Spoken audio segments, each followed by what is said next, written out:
एके दिवशी येशूने लोकांना एक गोष्ट सांगितली की एका मनुष्याला 2 पुत्र होते. तो पहिल्या मुलाकडे गेला आणि म्हणाला, बाळा, आज द्राक्ष मळ्यात जाऊन काम कर. त्याने त्वरित उत्तर दिले, मी नाही जाणार. त्याने आज्ञा मानण्यास नाकारले.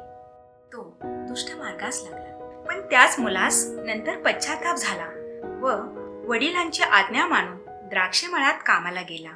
पिता त्याच्या दुसऱ्या मुलाकडे गेला व त्यालाही तीच आज्ञा दिली. त्या दुसऱ्या मुलाने उत्तर दिले, हो जातो, पण तो गेला नाही. त्या दुसऱ्या मुलाच्या द्वारे परुषी लोकांचा गुण स्वभाव प्रकट होतो. यहुदी राष्ट्राचे व लोकांचे धार्मिक जीवन हे ढोंगीपणाचे झाले होते. यहुदी लोक म्हणाले, हो प्रभू, तुम्ही सांगाल तेथे आम्ही जाऊ, पण ते गेले नाहीत.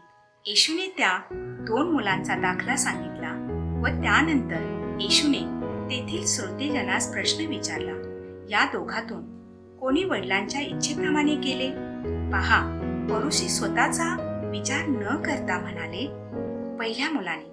आता ते स्वतः विरुद्ध साक्ष देतात. याचा त्यांनी विचारही केला नाही, पण उत्तर अगदी बरोबर दिले. येशू म्हणाला, मी तुम्हास खरोखर सांगतो की जखातदार व पापी लोक देवाच्या राज्यात असतील, कारण त्यांनी यूहन्ना बाप्तिस्मा देणाऱ्याच्या शिकवणीवर विश्वास ठेवला आणि सत्याला स्वीकारले. पण यूहन्ना धर्ममार्गाने जेव्हा यहुदी व परुषी लोकांकडे गेला तेव्हा त्यांनी त्याचा विश्वास धरला नाही. मित्रांनो, शब्दाला जर कृतींची योग्य साथ नसेल तर त्या शब्दाला काहीच अर्थ नाही. म्हणून खरेपणाची परीक्षा शब्दात नसून ती कृतीमध्ये असते.